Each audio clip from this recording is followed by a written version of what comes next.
foi colocada e levantada por Deus, estava no lugar certo, na hora certa, no momento certo, para que eu viesse livramento sobre o povo de Deus.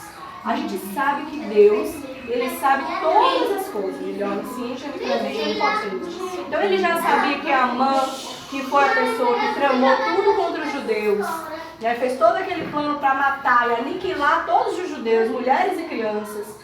Deus não já sabia que esse homem era perverso, tinha um coração mau e ele estava em uma posição de autoridade.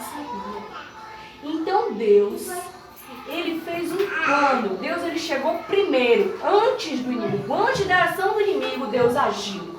Então Esther, ela era Hadassa, ela tinha a essência judia, ela foi formada pela palavra, foi formada pelo judeu Mardoqueu, um homem movido pela palavra de Deus, não por emoções, não por sensações, mas por princípios.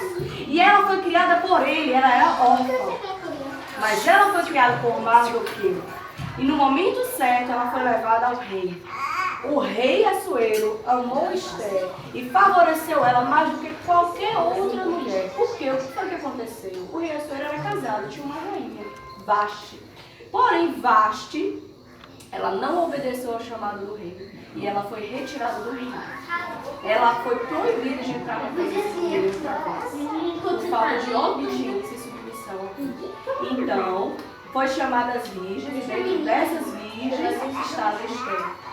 E quando foi chamado, o rei, ele poderia escolher entre todas as virgens a que ele levantaria.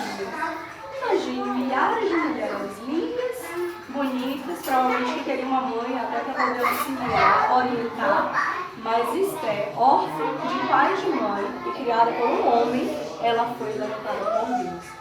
E ele a amou e a coroou. Então, por esse propósito, Esther foi levantada. Louvado seja o nome do Senhor. Então, é para a gente começar a refletir o seguinte: qual é a posição que Deus lhe deu? Primeiro, dentro da sua casa. Segundo, no seu ministério. Qual é o seu chamado? Você é um olho? Você é uma boca? Você é um ouvido? Você é o coração? Você é o pulmão? Você é o rim? Quem é você dentro do reino de Deus? Quero que você reflita agora sobre quem é você dentro do reino de Deus. Na igreja, como você ajuda o corpo de Cristo? Como você se movimenta no corpo de Cristo? Quem é você? Porque você é importante onde Deus te colocou. Você tem uma importância. E hoje a gente precisa compreender esta importância. Porque Deus, Ele quer operar no corpo de Cristo. Mas se a gente não tiver entendimento sobre qual é a vontade de Deus, qual é a nossa importância, a gente pode acabar não compreendendo e não cumprindo o propósito de Deus, no lugar onde Deus nos colocou. Já pensou você entrar e sair? Você é a arca de Deus, templo do Espírito Santo. Deus coloca um propósito dentro de uma empresa, por exemplo. Você entra e sai, não faz nada pro reino de Deus, não, tem alguma coisa errada. Tem alguma coisa errada, você não está se ligando. Você não está entendendo que hoje Deus está falando que como a rainha Esther foi colocada naquele lugar, você está sendo colocado no centro da vontade de Deus. Você não está se ligando, tem alguma coisa que está desconectada e precisa conectar. A gente precisa estar conectado em entendimento. Né? Qual é o nosso propósito? O que Deus quer de mim? Busque o Senhor. Ouça a voz de Deus. Para que Deus Ele possa usar a sua vida. Para que você cumpra todo o propósito do Senhor. Né? Em nome de Jesus. Aqueles que são guiados pelo Espírito, né? Vem e leva. E de repente abre uma porta. Ai, nossa, que bênção! É bênção, minha irmã! Glória a Deus, aleluia! Mas tem um propósito ali. Né? Deus nos abençoa, traz o sustento. Mas tem um propósito. Às vezes Deus age no nosso coração um ministério específico, tem um propósito. A gente está na nossa célula, tem um propósito. A gente está com a nossa liderança, está assim, está assado, tem um relacionamento com as nossas coisas, tem um propósito. Nada é por acaso, no reino de Deus somos um corpo vivo. Um organismo vivo e a cabeça é Jesus. Né? Então a gente precisa entender isso. Em Romanos 12:2 diz, não precisa abrir lá não. Não se amoldem ao padrão deste mundo, mas transformem-se pela renovação da sua mente, para que sejam capazes de experimentar e comprovar a boa, agradável e perfeita vontade de Deus. Então a gente precisa compreender. Uma outra coisa que é para a gente refletir Na posição que Deus te colocou, você está contente? Você está feliz ou você vive triste? Deus lhe deu uma honra. Esther foi receber uma honra de ser rainha. Deus lhe entregou uma honra para você cuidar do seu marido, dos seus filhos. Deus lhe entregou uma honra para você pertencer a um grupo de célula, para você ajudar a sua líder. E você está contente ou você está infeliz? Porque muitas vezes a gente está infeliz por problemas do nosso interior. Mas Deus não nos quer naquele lugar. E aí, meu irmão, como é que a gente vai fazer? Vamos para a cruz. Vamos chorar, vamos clamar. Deus me cura, cura minha alma. Deus, em nome de Jesus, eu preciso ser restaurada pelo Senhor. Porque eu preciso estar suprida. Eu preciso estar contente no lugar onde o Senhor está me colocando. Em nome de Jesus, eu decido ser feliz. E não descontente com as coisas. Então a gente precisa estar contente. Eu estou contente com a minha liderança, contente com as minhas coisas, contente com o grupo de célula onde eu estou, com a geração onde eu estou, porque Deus me colocou no centro da vontade dele. Então a gente precisa buscar de Deus isso e resolver o nosso coração com Deus. Qual é a raiz que traz qualquer coisa de infelicidade? Qual é a raiz? Busque no Senhor a cura dessa raiz. Busque no Senhor essa cura. É um bombardeio que você está passando, alguma guerra, ou é coisa de ferida mesmo na alma. Então vamos buscar no Senhor, na cruz, a cura do nosso coração, né? A nossa libertação, a nossa salvação, para que a gente possa servir ao Senhor e fazer a vontade dele, porque a vontade dele é boa, perfeita e agradável. E louvado seja o nome do Senhor, né? Então é isso, nada é por acaso. Né? Então a gente precisa realmente ter esse entendimento. Né? Ter o entendimento da vontade de Deus, né? Ter o entendimento de que nós somos importantes para o reino, né, de Deus. É necessário que a gente entenda isso, e que o Espírito Santo confie em você. É necessário que você entenda isso. Em nome de Jesus. Senão o Espírito Santo vai te colocar onde você está.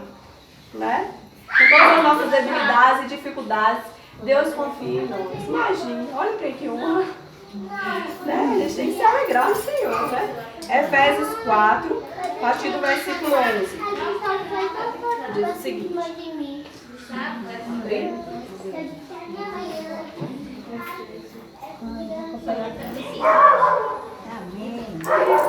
Deixa eu chegar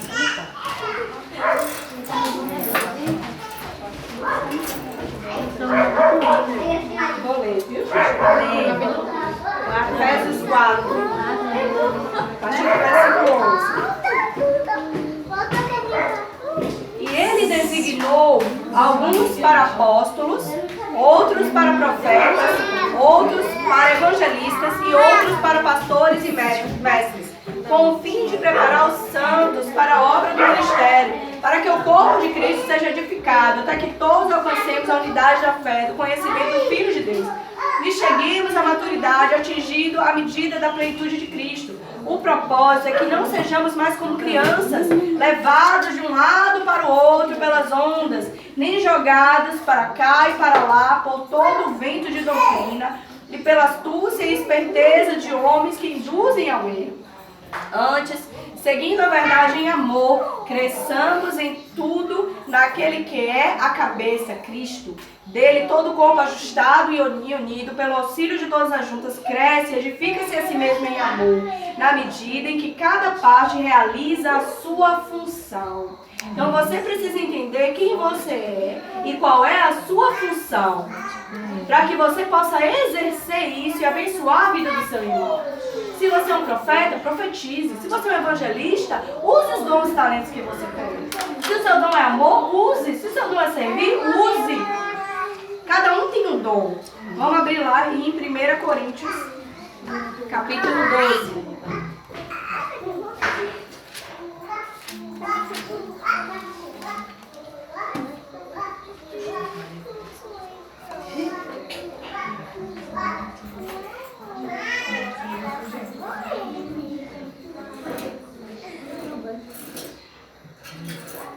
Posso ler? Amém. Vou ler. Há diferentes tipos de dons, mas o Espírito é o mesmo. Há diferentes tipos de ministérios, mas o Senhor é o mesmo. Há diferentes formas de atuação, mas é o mesmo Deus quem efetua tudo em todos. É Ele.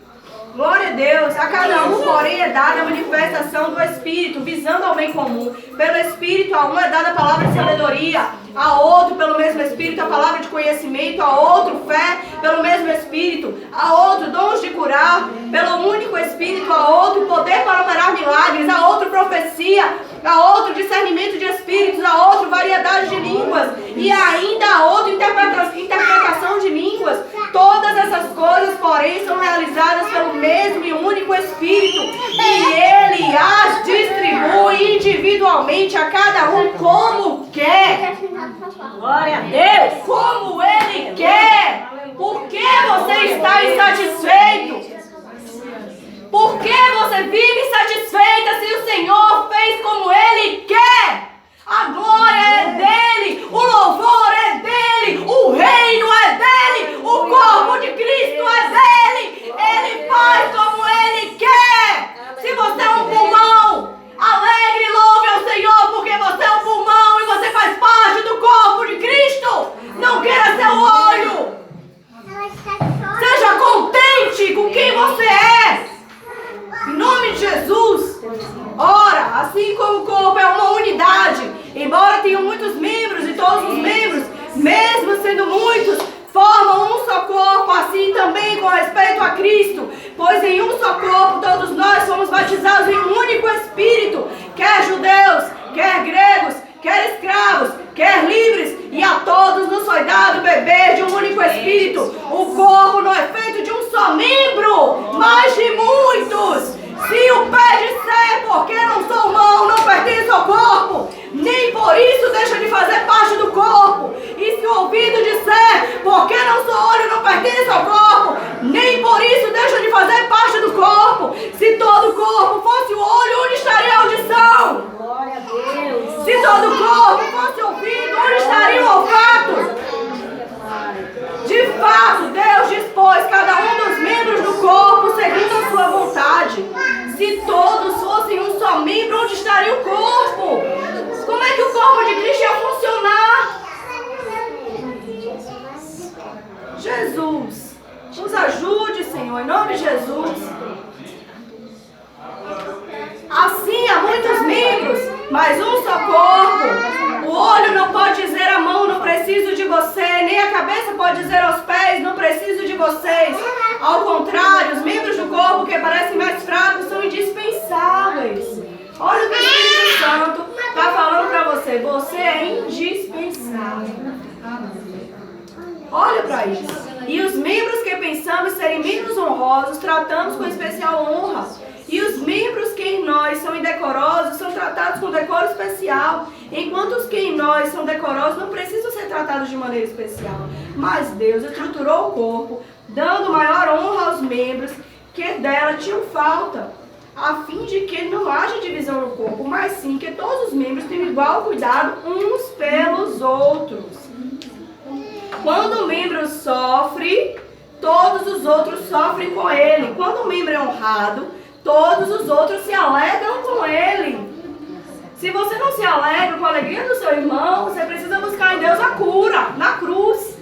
Se você não chora com a tristeza do seu irmão, você precisa ir para a cruz também. Porque tem alguma coisa errada no seu coraçãozinho. A gente precisa buscar de Deus a cura no nosso coração. Porque essa é a vontade de Deus, que a gente se sinta honrado com a honra do nosso irmão. E a gente chore com a tristeza do nosso irmão. Em nome de Jesus. Ora, vocês são o corpo de Cristo e cada um de vocês individualmente é membro desse corpo. Assim, na igreja, Deus estabeleceu primeiramente apóstolos, em segundo lugar profetas, em terceiro lugar mestres, depois os que realizam milagres e os que têm dons de curar, os que têm dons de prestar ajuda, os que têm dons de administração e os que falam diversas línguas. São todos apóstolos? São todos profetas? São todos mestres? Tem todos os dons, tem todos o dom de realizar milagres? Tem todos os dons de curar? Falam todos em línguas? Todos interpretam? Entretanto, busquem com dedicação os melhores dons. Passo agora a mostrar a vocês o caminho ainda mais excelente. Aí entre 1 Coríntios 13, que ele fala sobre o amor, que a gente não vai ler agora. Certo? Então você tem que entender que você é importante para o reino de Deus. E Deus, ele tem um propósito na sua vida, né? Aconteceu, eu tenho uma amiga, que essa amiga, ela tem um dom especial. Ela tem uma unção de alegria. Toda vez que eu fico perto dessa menina, rapaz, é uma alegria, eu começo a rir, eu começo a ficar, não é o meu dom, não é a minha unção. A unção dela é essa, caramba. Glória a Deus derramou sobre ela. Uma alegria é adoração e risos. Aí eu chego pra Deus, eu quero adorar e dar risada, adorar e dar risada, porque é a unção que está sobre ela. É como se fosse uma atmosfera que está sobre ela. E aí eu chego perto dela, só quero dar risada e adorar a Deus. Porque ela é assim. Glória a Deus. Entendeu? Então assim, cada um tem uma unção. Cada um tem algo que Deus derramou específico, né? E Deus usa. Deixa eu só fazer um rapidinho. Vou perguntar um negócio aqui. Fala, João. Então, gente, eu vou contar só rapidinho, pedir permissão aqui pra minha call. Uma situação que aconteceu com ela, ela foi usada por Deus, ela tinha um propósito. Ela saiu da faculdade, né, com a amiga, e a amiga tinha que ir para um lugar para devolver o livro. Se falar uma coisa, pode ir. Na biblioteca. E aí, quando elas estavam caminhando, um assaltante veio para roubar as duas. Né? Pegou o celular primeiro da nossa Cocarol e depois foi pegar o da amiga dela, né? Quando foi pegar da amiga dela, a amiga dela ficou muito nervosa. E esse assaltante começou a ameaçar, de que queria matar, né? E ela ficou muito nervosa, muito nervosa, muito nervosa. Ela começou a procurar o celular na bolsa, desesperada. E aí, nossa Có ajudou ela ainda, pegou o guarda-chuva na mão para poder tentar ajudar, para poder pegar o celular logo, para dar para o rapaz para ele ir embora. Então, assim, aconteceu algo de ruim. Mas Deus trouxe livramento para essa menina. Sabe por quê? Porque tinha uma serva de Deus. Se ela não estivesse do lado dessa menina, não poderia ter acontecido algo pior. Imagine ela sozinha, no meio de um caminho que é parecendo um matagal. E ela, do jeito que estava nervosa, se ela estivesse sozinha, não ia conseguir pegar o celular. Esse homem poderia fazer uma coisa de ruim com ela. Mas a vida dela foi livrada, porque Deus permitiu que a vida da nossa Có estivesse naquele caminho. Porque ela é a arca do Senhor. Amém. Nós somos a arca do Senhor. Então nós temos um propósito em tudo. Até na perda. Deus trouxe livramento maior, que é muito mais importante, que é uma alma. Não é verdade? Entendeu? Que foi poupar a vida daquela menina, daquela jovem. Então a gente precisa buscar compreender qual é a vontade de Deus. A gente precisa buscar compreender o que o Senhor está querendo nos falar. A gente precisa realmente ouvir a voz do Senhor. Então agora a gente vai lá para Esther, que tem tudo a ver com tudo isso que a gente está falando. Vamos ler Esther 4.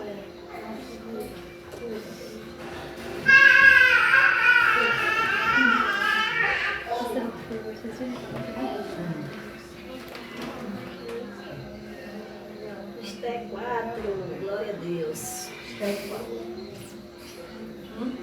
A partir do versículo 1. Vamos ver, viu? Amém. Quando Mardoqueu soube de tudo o que tinha acontecido, rasgou suas vestes. Aqui o decreto maligno de Amã já tinha vindo. Mardoqueu recebeu esse decreto. E aí está relatando essa parte que aconteceu, né?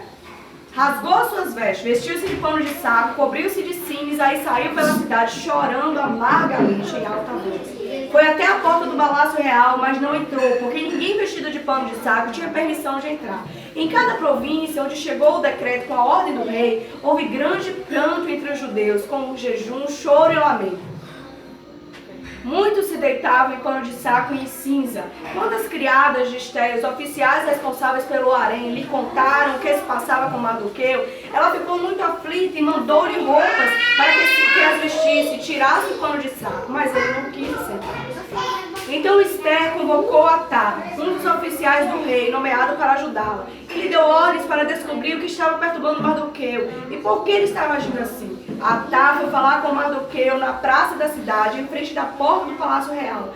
Mardoqueu contou-lhe tudo o que ele tinha acontecido e quanta prata Amã tinha prometido depositar na tesouraria real para a destruição dos judeus. Misericórdia. Deu-lhe também uma cópia do decreto que falava do extermínio e que tinha sido anunciado em Suzã, para que ele o mostrasse a Esther e insistisse com ela para que fosse à presença do rei implorar misericórdia e interceder em favor do seu povo. Atá retornou e relatou a Esther tudo o que Mardoqueu lhe tinha dito. Então ela o instruiu. Ele disse o seguinte a Mardoqueu: todos os oficiais do rei e o povo das províncias do império sabem que existe somente uma lei para qualquer homem ou mulher que se aproxime do rei no pátio interno, sem por ele ser chamado, será morto. A não ser que o rei estenda o cetro de ouro para a pessoa e lhe poupe a vida. E eu não sou chamada à presença do rei há mais de 30 dias. Quando Mardoqueu recebeu a resposta de Ester, mandou-lhe dizer, Mardoqueu confrontou Ester, não pense que pelo fato de estar no palácio do rei, você será a única entre os judeus que escapará. Pois se você ficar calada nesta hora, socorro e livramento surgirão de outra parte para os judeus, mas você e a família do seu pai morrerão. Quem sabe se não foi para um momento como este que você chegou à posição de rainha. Chamou a atenção de Ester. Olha, volte, Ester. Lembre quem você é Radassa. Você é rainha. Seu nome agora é Ester, mas você continua sendo Radassa. Lembre quem você é, lembre da sua essência. Volte, Ester, acorde para a vida, Ester. Então Ester mandou essa resposta a Mardoqueu. Vá reunir todos os judeus que estão em Suzã e jejuem em meu favor. Não comam nem bebam durante 3 dias e 3 noites. Eu e minhas criadas jejuaremos como vocês. Depois disso irei ao rei, ainda que seja contra a lei. Se eu tiver que morrer, morrerei. Mardoqueu retirou-se e cumpriu todas as instruções de Ester. Então Ester, nesse momento, ela foi provada. Ela foi levantada por Deus. Ela era Radassa, ela preservou a essência, uma mulher criada por um homem movido pela palavra, não movido por emoções. A gente vai ver que Ester é movida pela palavra também. Você vê que vem fruto de quem ela é, da essência dela, né? Porém, ela passou por um momento que ela deu uma bombeada, né? Que ela ficou com medo de morrer. Aí ela precisou de alguém que, chamasse a atenção dela. Olha, acorde, Ester. O que você está fazendo aí? Por um propósito do Senhor. Lembre, Ester, acorde, desperte, Ester. E ela foi provada e foi aprovada, porque ela ouviu e obedeceu e se submeteu. Então é importante que a gente tenha à nossa volta amigos da palavra de Deus, amigos do Espírito Santo de Deus. E no momento que a gente vê que a gente é carne, né? No momento que a gente fraquejar, vai ter alguém para, acorde, levanta, eu estou aqui com você, vamos lá, prossiga, né? Então é importante a gente permanecer com essas amizades que são do Espírito Santo, né? Mas você já pensou se Esther não tivesse se posicionado e nem feito a vontade de Deus? Ia ter um plano B, ia. Porque Deus não ia deixar o povo dele perecer por causa de uma rainha que não obedeceu a voz dele. Não é verdade? Ia ter um plano B. Deus ia livrar os judeus. Mas Deus nunca quis o plano B. E graças a Deus não precisou acontecer o plano B. Aconteceu o plano A, que foi o plano do Senhor, que Ele projetou. Então, se atente para que você viva o plano que Deus projetou para a sua vida. Se atente para que você não perca aquilo que Deus está confiando na sua vida. Se atente, porque Deus pode levantar outra pessoa no seu lugar? Pode. Deus, Ele pode. Deus, Ele faz como Ele quer, da forma que Ele quer e do jeito que Ele quer. Se a gente não for guiado pelo Espírito Santo. Se a gente não se submeteu ao Senhor. Não foi o que aconteceu com Vashti? Vashti não obedeceu ao rei. E ela saiu da presença do rei. Né? Então a gente precisa estar atenado com o Senhor, né? Conectado com o Espírito, né? Buscar entender e fazer a vontade de Deus, né? O confronto, ele dói, né? Você vê que Mardoqueu confrontou ela e foi difícil. Ninguém gosta de ser confrontado, mas se não houver confronto, não haverá mudança. O confronto, ele gera mudança. É necessário que o confronto exista para que a gente seja mudado, para que a gente enxergue, a gente veja, caramba, não é meu, rapaz. Fulano tá certo, ou fulana tá certa, né? Então, um vaso, para ele ser ampliado, ele precisa passar por um processo, né? Ele precisa ser quebrado outra vez. Ele precisa virar pó. Ele precisa ser amassado. E ainda ir para o fogo para virar um vaso novo, para poder ser usado. A gente diz, Deus, digamos que a gente seja esse copinho. Deus, pode me usar. Eu aceito o seu chamado. Eis-me aqui. Quantas mulheres? Ninguém precisa levantar a mão, não. Eu estou nesse bolo também. Quantas não levantam a mão? Aí na hora que chega a aprovação, que Deus, tem um monte de coisa ruim aí dentro, vou lhe confrontar. Vou quebrar você de novo. E a pessoa não quer. Ou a pessoa não luta, não vai para a cruz para ser curado. Continua com aquela pereba. E aí se algum irmão é usado para ir falar, a pessoa não quer ouvir o confronto. Só que para que a gente viva o projeto de Deus, que a gente seja como Deus quer, a gente precisa permitir que o oleiro nos queime, para que a gente seja um vaso novo, um vaso grande, que caiba mais água. Como Deus vai despejar mais em um vaso que está pequenininho? Deus precisa quebrar e fazer um grandão, bonitão, para poder usar conforme a vontade dele. Então a gente precisa ter esse entendimento. E dói, esse processo dói. Ser lapidados pelo Senhor dói. Porque Deus vai mostrando um monte de coisa ruim que precisa sair, que são as pedrinhas. Deus vai mostrando que ainda está imperfeito. Deus vai mostrando coisas que estão ruins. Olha, minha filhinha, isso aí não está legal em você não. Você precisa pagar seu preço para você ser curada. Para que você viva aquilo que você começou com o Senhor. Do eis-me aqui. Né? Então a gente precisa realmente passar por esse processo. Dói, mas é de Deus, né? Então existem diferenças e de uma forma de Deus nos confrontar é na comunhão, né? Quantas de nós não tem um temperamento mais assim, mais explosivo, outras mais assim, né? Ou tem uma identidade de uma forma, outras têm outro jeito, um caráter, precisando umas ser tratada, outras não. E na comunhão, Deus vai trabalhando. Na comunhão, Deus vai moldando os vasos também. Deus tem maneiras e maneiras de moldar o vaso e quebrá-lo. E na comunhão também Deus molda. Porque, digamos, eu tenho alguns espinhos, minha cozinha amiga tem outros, aí a gente vai andando junta. Dói. Ai, cara, comigo falou daquele jeito, comigo, poxa, doeu, Senhor. Mas amém, ó Deus, se eu estiver errado, me corrija, mas se não corrija a minha cor. Aí ó Deus vai me tratar, ó Deus vai tratar a minha cor. E a gente vai ser o quê? Moldada. Então se você receber um confronto, se Deus falou com você, ore. Deus, se eu realmente estou errada, me molda, me cura, me trata. Se não trata minha irmã, trata minha vida, eu trato a minha cor. E cura, seja um instrumento das mãos de Deus. Seja uma intercessora. Se coloque mesmo nas mãos do oleiro. Porque Deus, Ele quer te transformar, gente. Deus tem algo novo, um nível novo para todas nós. Sair daqui e ir para cá. Entendam? Mas é necessário passar nas mãos do oleiro. É necessário que o vaso seja quebrado. É necessário que a gente permaneça em comunhão.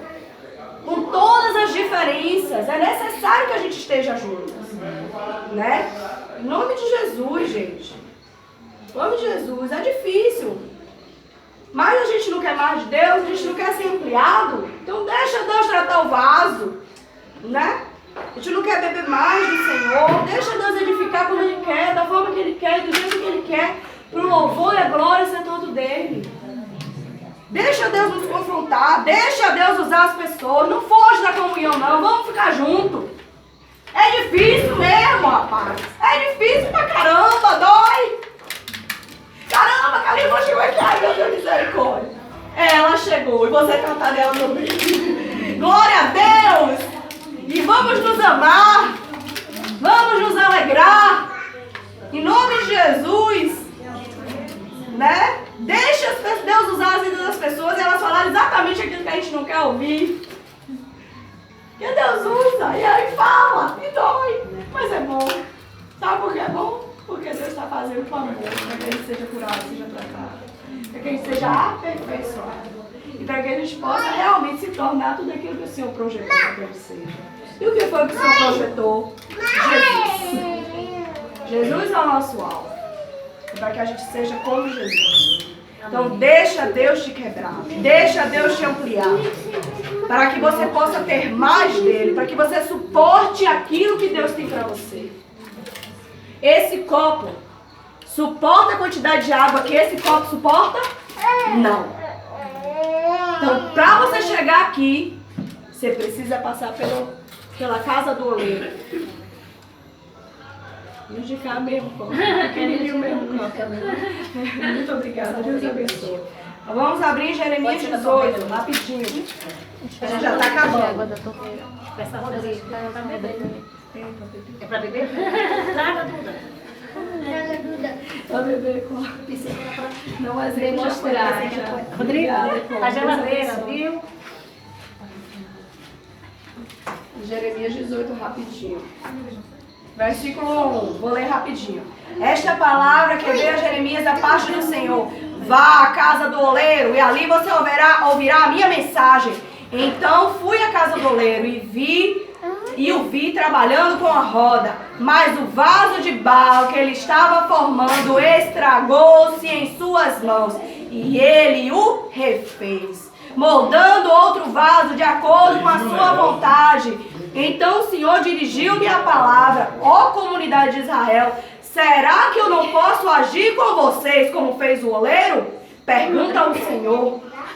Como barro nas mãos do oleiro, assim vocês são nas minhas mãos, ó comunidade de Israel. Então receba essa palavra para você, não que eu estou recebendo para mim, né, em nome de Jesus. Então voltando para o livro de Esther, Esther recebeu o confronto, acordou, despertou, orou, jejuou, se vestiu de pano de saco, se humilhou e ela foi à presença do rei. Né? Então vamos abrir em Esther 5.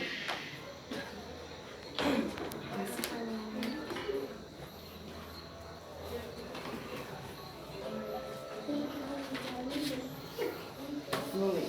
3 dias depois, Esther vestiu seus trajes de rainha e colocou-se no pátio interno do palácio, em frente do salão do rei. O rei estava no trono, de frente para a entrada. Quando viu a rainha Esther ali no pátio, teve misericórdia dela e estendeu-lhe o cetro de ouro que tinha na mão. Esther aproximou-se, tocou na ponta do cetro, e o rei lhe perguntou: que há, rainha Esther? Qual é o seu pedido? Mesmo que seja metade do reino, será dado a você. Respondeu Esther: se for do agrado do rei, venha com Amã a um banquete que lhe preparei. Então você vê, olha uma mulher guiada pela palavra, não por emoções. Veio um decreto maligno, ela não se desesperou, ela permaneceu firme, jejuou, orou, buscou do Senhor para poder preparar o terreno, para poder ganhar o coração daquele homem, para poder fazer um pedido. Olha para isso. Meu Deus, Espírito Santo, faz-nos ser como Esther, em nome de Jesus. Né? Então, assim, naquele momento o rei já teve misericórdia dela, mas ela continuou sendo guiada pelo Espírito. Ela poderia lá falar? Poderia, mas ela se controlou e continuou sendo guiada pela palavra, né? Vamos lá para Esther 5, agora versículo 5. Disse o rei: tragam Amã imediatamente para que ele atenda ao pedido de Esther. Então o rei e Amã foram ao banquete que Esther havia preparado. Enquanto bebiam vinho, o rei tornou a pergunta a Esther: qual é o seu pedido? Você será atendida. Qual o seu desejo? Mesmo que seja metade do reino, será concedido a você. E Esther respondeu: esse é o meu pedido e o meu desejo. Se o rei tem consideração por mim, olha que sabedoria, e se lhe agrada atender e conceder o meu pedido, que o rei e Amã venham amanhã ao banquete que lhes prepararei. Então responderei a pergunta do rei. Então ela pediu para vir um outro dia de novo. Olha que mulher é essa, gente. Mas para ela conseguir fazer isso, ela tinha que estar no Espírito.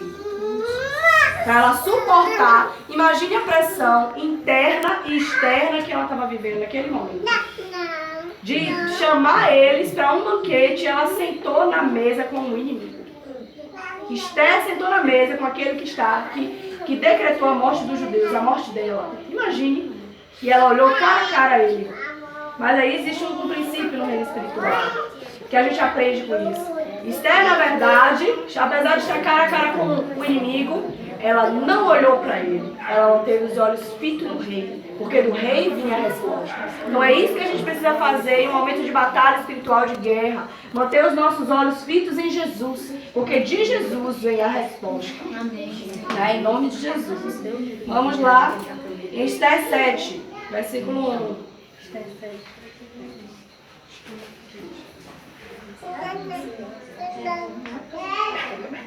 O rei e Amã foram ao banquete com a rainha Esther. E enquanto estavam bebendo vinho no segundo dia, o rei perguntou de novo: Rainha Esther, qual é o seu pedido? Você será atendida. Qual o seu desejo?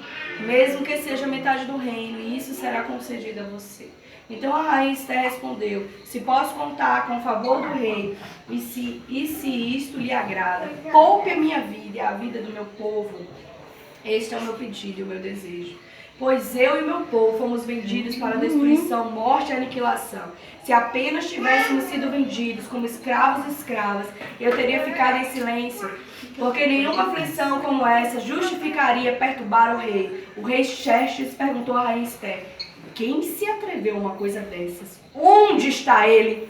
Respondeu Esther: o adversário inimigo é Amã, este perverso. Diante disso, Amã ficou apavorado na presença do rei e da rainha.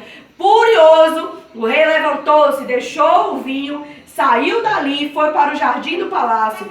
E percebendo Amã que o rei já tinha decidido condená-lo, ficou ali para implorar por sua vida a rainha Esther. E voltando o rei do jardim do palácio ao salão do banquete, viu Amã caído sobre o assento onde Esther estava reclinada.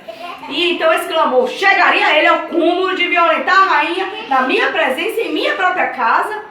Mal o rei terminou de dizer isso, alguns oficiais cobriram o rosto de Amã, e um deles, chamado Arbona, que estava a serviço do rei, disse: há uma forca de mais de 20 metros de altura junto à casa de Amã, que ele fez para Mardoqueu, aquele que intercedeu pela vida do rei. Então o rei ordenou: enfoque-no nela. Assim Amã morreu na forca que tinha preparado para Mardoqueu, e a ira do rei se acalmou. A gente sabe depois que Mardoqueu foi levantado no lugar de Amã, e ele recebeu autoridade. Ele era, logo depois do rei, ele era o maior no reino. E eles fizeram uma nova lei que autorizava os judeus a se defenderem. E assim veio o livramento sobre o povo judeu, né? Louvado seja o nome do Senhor. Então Esther estava na posição certa, no propósito certo, levantado no momento certo, na hora certa, e agiu no momento certo. Então a gente precisa entender isso. Qual é o meu propósito? Qual é a vontade de Deus para a minha vida? Né? O que o Senhor quer nisso tudo? Né? Não despreze a sua posição e nem o que Deus te confiou. Né? Ser fiel no pouco, e no muito eu te colocarei, no muito eu te darei, não é verdade? Então, ser fiel naquilo que o Senhor lhe deu, naquilo que Deus lhe confiou. Seja fiel, cuide, zele, né? Em nome de Jesus. Você sabia de uma curiosidade que em um hotel, quem tem a chave mestra que abre todos os quartos é a camareira? O dono pode até ter, mata lá, ele pode até ser administrador, mata na gavetinha. Quem está com a chave na mão é a camareira. Ela abre a porta que ela quiser, uma chave mestra que é todas as portas. Imagine que autoridade essa mulher tem. Ela não é a dona do lugar, mas ela tem a autoridade de abrir todas as portas. Todas as portas. Porque ela tem uma chave mestra. Então não despreze o lugar que Deus te colocou. O lugar que Deus te colocou, você tem autoridade. Entenda qual é a sua autoridade. Entenda o propósito que Deus tem para você. Entenda. Em nome de Jesus, para que você possa cumprir todo o propósito. Em nome de Jesus. Né? Temos que entender isso, em nome de Jesus, e nos deixar sermos moldados. Então vamos jejuar, vamos orar, vamos buscar o Senhor, e né, em submissão ao Espírito Santo, não sermos guiados pela alma, mas pelo Espírito. Né? Ande sobre as águas, ande sobre a palavra de Deus, como Esther agiu, né? Em nome de Jesus. A gente vai colocar um louvor agora, a gente vai estar refletindo